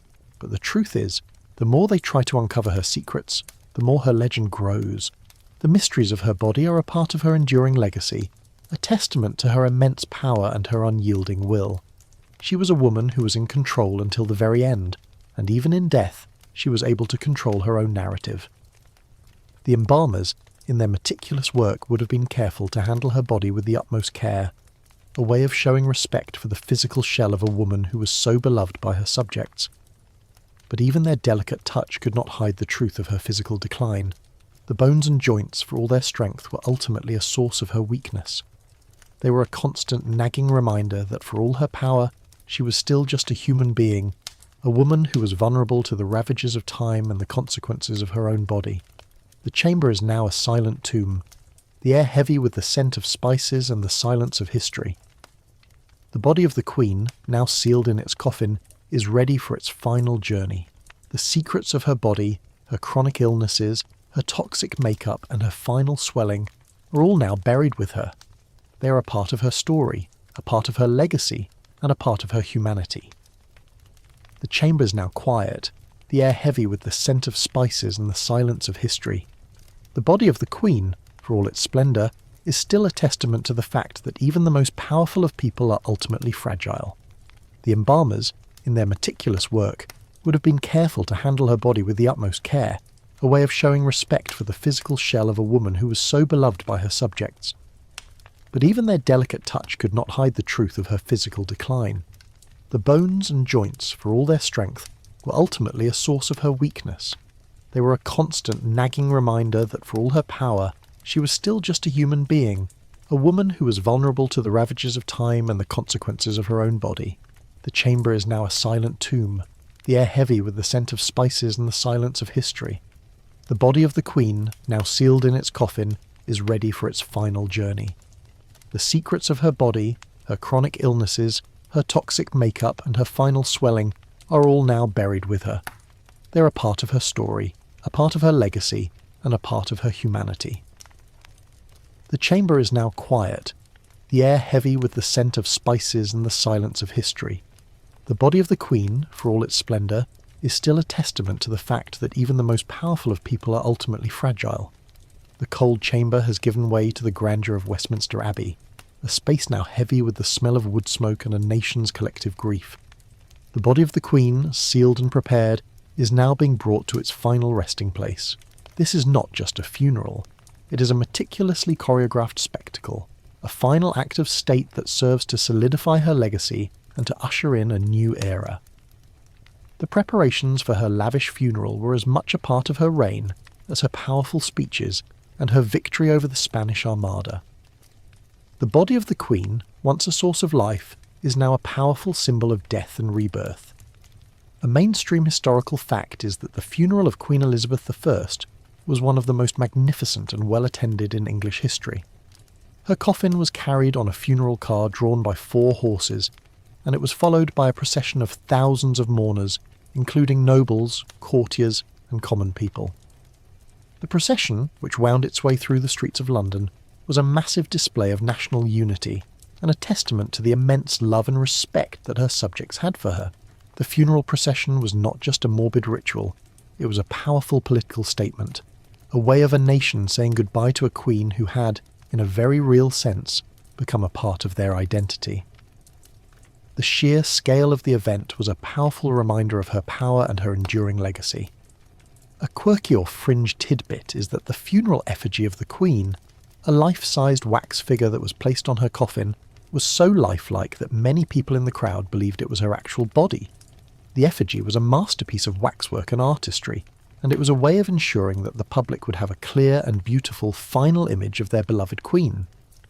This was a common practice for monarchs of the time, a way of immortalising them in a form that would withstand the rigours of time and the inevitable decay of a mortal body. The effigy was a kind of a final, magnificent performance, a way of a queen, even in death, controlling her own narrative. The historical debate rages on whether this was a genuine tribute or a cynical act of political manipulation. It's likely a bit of both. The lack of a formal record, of course, is a kind of confirmation that this was a deeply sensitive and politically charged issue. Historians still argue whether the lavishness of her funeral was a genuine reflection of her popularity or a calculated political move on the part of the new king, James I. Was it a genuine display of national grief, or was it a way of a new king, in his own way, trying to win the hearts and minds of a nation that was still mourning its beloved queen? The truth is, it was likely a combination of both. The immense grief of the nation was real, but the funeral, with all its pomp and circumstance, was a carefully choreographed spectacle designed to serve a political purpose. The body of the Queen, now sealed in its coffin, was the centrepiece of this performance, a silent, powerful testament to her enduring legacy. The coffin, a masterpiece of craftsmanship and art, was now being lowered into the ground. It was a slow, deliberate process, a final, poignant moment of a nation saying goodbye to its queen. The coffin, once a simple box of wood, was now a powerful symbol of her eternal reign. It was a final, triumphant resting place for a woman who had, in her own way, become a part of the very fabric of English history. The body of the Queen, for all its splendour, was now at rest. The secrets of her life, her love life, her chronic illnesses and her final moments were all now buried with her. They were a part of her story, a part of her legacy, and a part of her humanity. The ceremony, with all its pomp and circumstance, was a final, powerful testament to her enduring legacy. The body of the Queen, once a source of life and power, was now a source of legacy and history. The final resting place in Westminster Abbey was a final, powerful symbol of her eternal reign. It was a way of a nation saying, "You may be gone, but you will never be forgotten." The body of the Queen, now sealed in its coffin, was a final, poignant reminder of a life lived to the fullest, a life that was constantly under scrutiny and attack. The funeral was a final, triumphant performance, a way of a queen, in her final moments, speaking to her people. It was a way of saying, "I may be gone, but my legacy will live on." The body of the Queen, now sealed in its coffin, is ready for its final journey. The secrets of her final gown, her hidden cloth, and the physical reality of her body are all now buried with her. They are a part of her story, a part of her legacy, and a part of her humanity.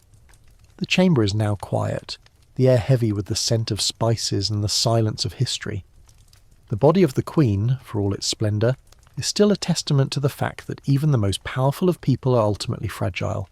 The funeral, with all its pomp and circumstance, was a final, powerful testament to her enduring legacy. The body of the Queen, once a source of life and power, was now a source of legacy and history. The final resting place, in Westminster Abbey, was a final, powerful symbol of her eternal reign. It was a way of a nation saying, "You may be gone, but you will never be forgotten." The body of the Queen, now sealed in its coffin, was a final, poignant reminder of a life lived to the fullest, a life that was constantly under scrutiny and attack. The funeral was a final, triumphant performance, a way of a queen, in her final moments, speaking to her people. It was a way of saying, "I may be gone, but my legacy will live on." The cold stillness of Westminster Abbey has held the body of Queen Elizabeth I for centuries, a silent sentinel to a nation's history.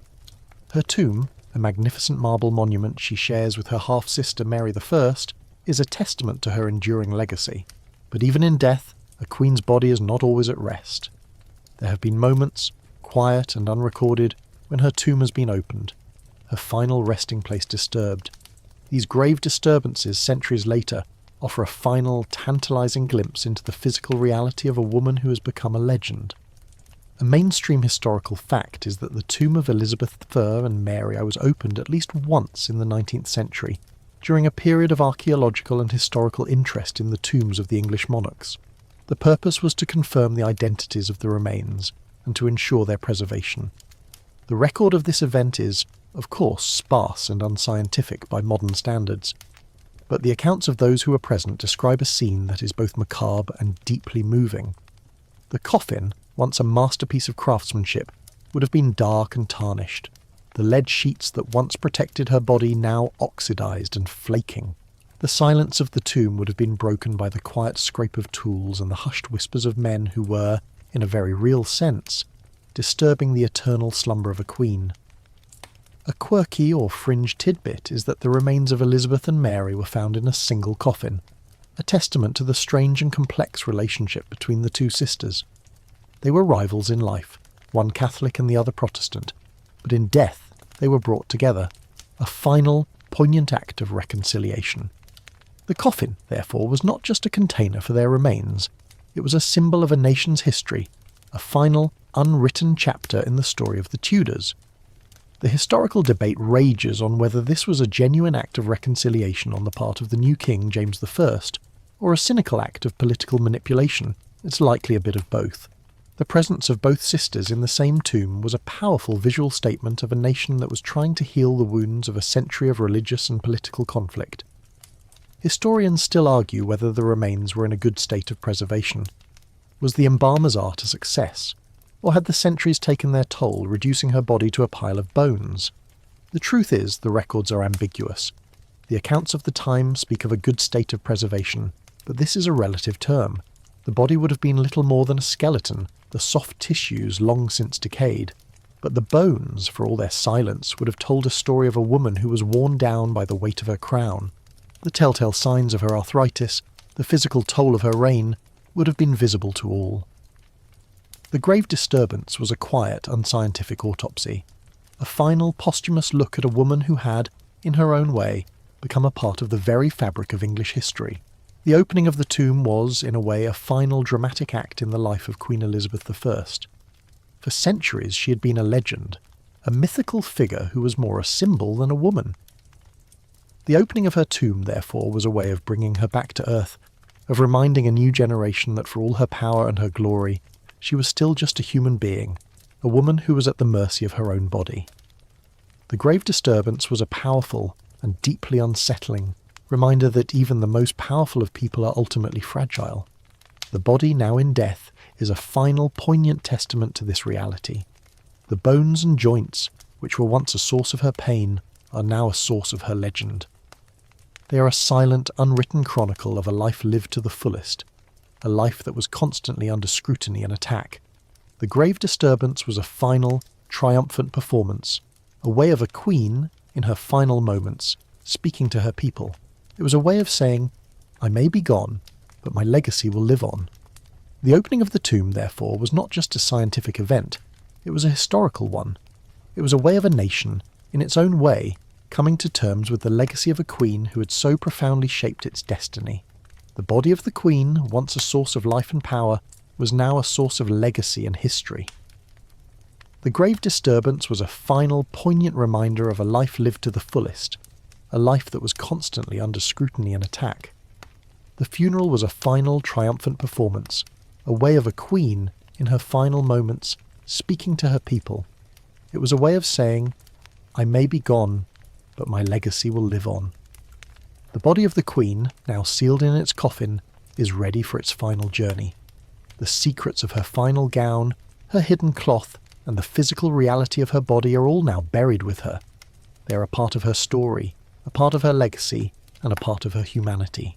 The chamber is now quiet, the air heavy with the scent of spices and the silence of history. The body of the queen, for all its splendour, is still a testament to the fact that even the most powerful of people are ultimately fragile. The embalmers, in their meticulous work, would have been careful to handle her body with the utmost care, a way of showing respect for the physical shell of a woman who was so beloved by her subjects. But even their delicate touch could not hide the truth of her physical decline. The bones and joints, for all their strength, were ultimately a source of her weakness. They were a constant nagging reminder that for all her power, she was still just a human being, a woman who was vulnerable to the ravages of time and the consequences of her own body. The chamber's now a silent tomb, the air heavy with the scent of spices and the silence of history. The body of the queen, now sealed in its coffin, is ready for its final journey. The secrets of her final gown, her hidden cloth, and the physical reality of her body are all now buried with her. They are a part of her story, a part of her legacy, and a part of her humanity. The chamber is now quiet, the air heavy with the scent of spices and the silence of history.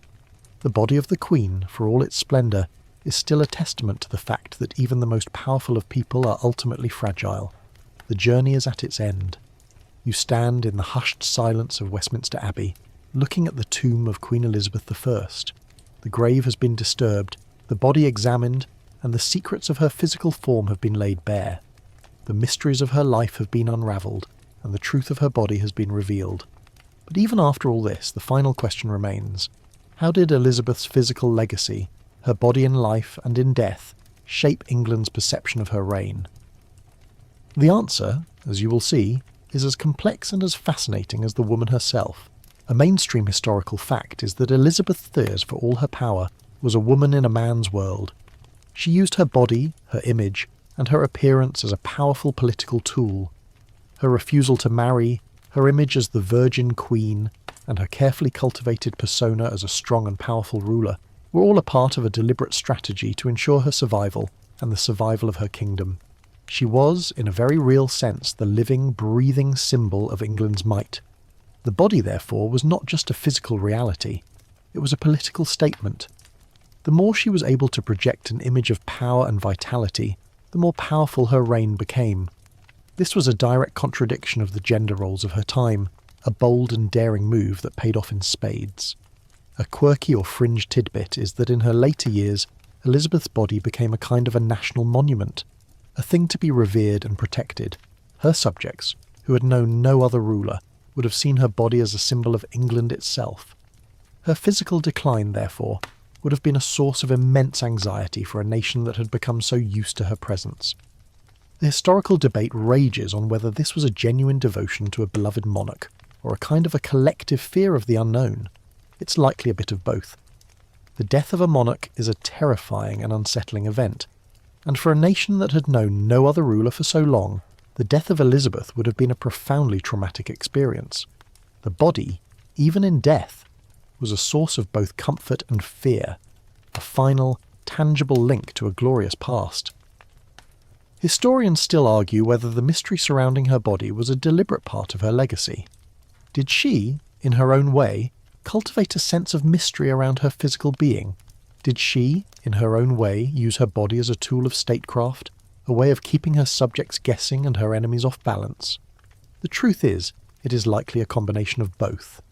For a woman who had to project an image of power and invincibility, any sign of physical weakness would have been a political liability.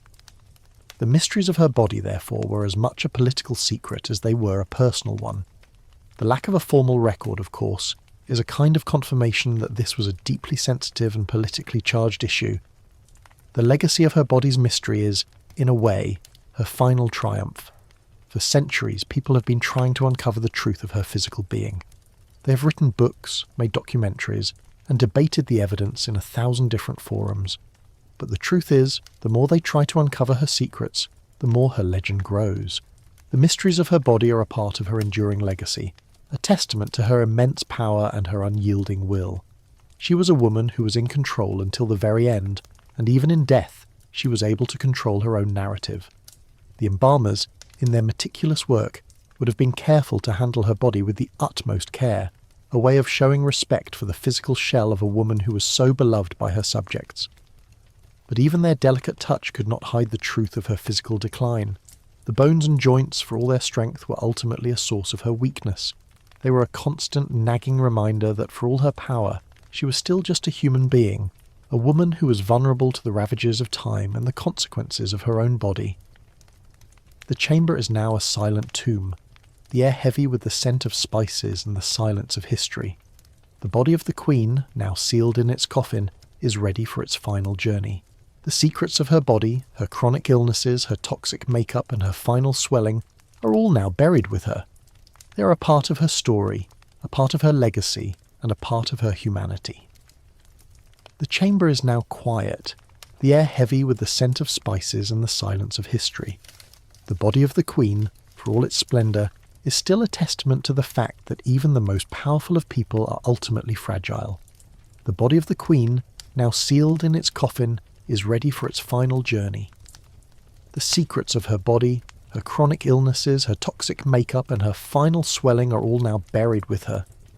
They are a part of her story, a part of her legacy, and a part of her humanity. The chamber is now quiet, the air heavy with the scent of spices and the silence of history. The body of the Queen, for all its splendour, is still a testament to the fact that even the most powerful of people are ultimately fragile. And so, we leave the tomb of Queen Elizabeth I.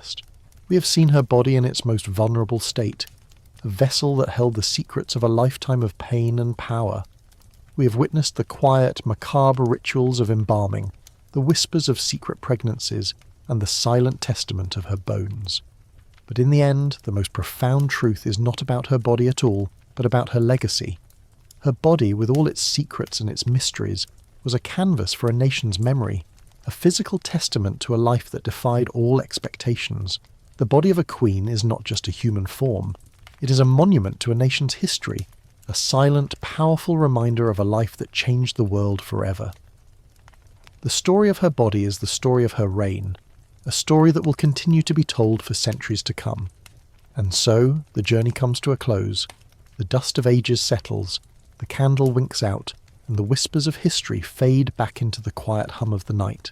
You're no longer a spectre in a silent chamber, no longer a witness to a queen's final moments. You're here now, in the comforting darkness of your own room. The story of what they really found inside Queen Elizabeth I's body is a reminder that even the most legendary figures are, at their core, human. They carried the same burdens of age, the same frailties, the same secrets we all do. The grand spectacle of her life and death was built upon a very real, very fragile physical being. Let that thought bring you a sense of quiet calm. The weight of history is heavy, but it is also a reminder that we're all a part of a larger interconnected human story. There's nothing to fear here in the dark, just the gentle echo of a long-ago queen finding her final, peaceful rest.